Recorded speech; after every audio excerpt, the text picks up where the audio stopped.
Your looks are laughable. The Turner Prize.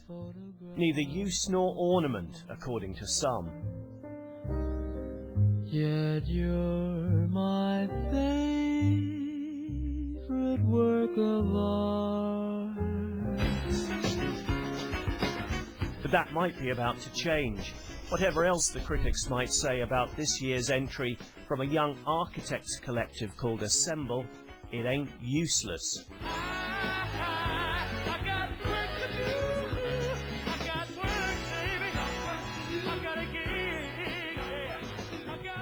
This is like an edition of Bake Off I missed. What are you doing? Well, it's not edible, at least, okay. Fancy a Barbie, Toxteth style. With a timely austerity aesthetic, Assemble and volunteer helpers are making household fittings out of the waste left by dereliction. We'll put another doorknob in here, and you know, put leaves in here. Because when the actual burning process takes place, you get these wonderful patterns of the veins of the leaf on the ceramic surface, which is quite beautiful. Did you ever think you'd be doing this? No. Wrapping doorknobs in banana leaves? We tried banana skins, we've tried feathers, we've tried salt, coffee, tea leaves.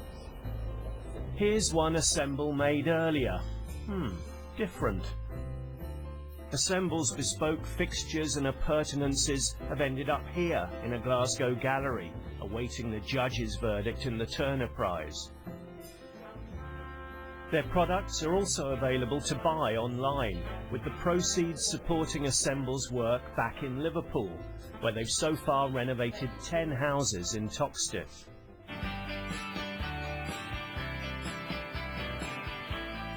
And you can see their handiwork all around here.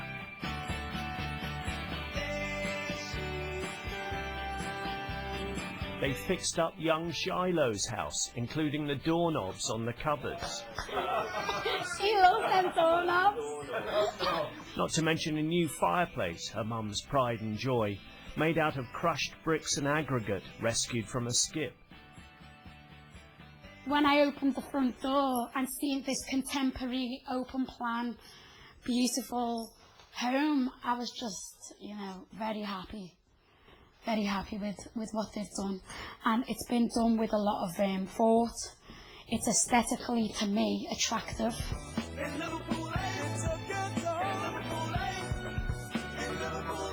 Toxteth, Liverpool 8, once the scene of riots, also suffered from ill-conceived housing policies, say people here. Families were uprooted and their homes demolished. Oh, I love coming back because I feel as though I've returned. Val Young lives in another part of the city now, but still comes back to Toxteth. Well, initially in the estate that we were on, we were the only, my parents were the only mixed race couple. When you moved out? When we moved into Lee Park. Yes. My mum always wanted to come back into Liverpool, and she died, and she never got back to Toxteth. But I think there was always a sense of loss that she couldn't come back to the area and the friends that she met during her time here. So there's great goodwill here for Assemble's efforts to cheer up tiles and otherwise help restore this community. But does it amount to art? Where do we see the value in creativity in our society? And is that inside the gallery, or can it be really embedded in everyday life? And we definitely, you know, believe in the latter, whether you call that art or design or craft or, you know, anything. It doesn't really matter. But some art critics are unconvinced. Well, art's a hideously pompous word, and then when you start going around saying this is not art, it makes you look a bit of an arse. But I think in this case it isn't. It works very well as architecture. Why bring it in as art?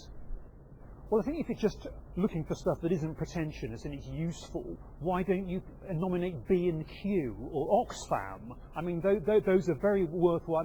I mean, there is apparently one of the judges is very keen to push the idea of useful art. I think that it's great if art can be useful. Just because it's useful doesn't make it art. But as the Turner Prize givers mull their difficult decision, let's leave the last word on Assemble's efforts to the people of Toxteth. It's recognising the politics in art, it's recognising the humanity in art. It's not this piece of work of art that goes into some rich person's warehouse. This is something that you live with, and it's art for the people, and if art isn't about people and humanity, then what is it about?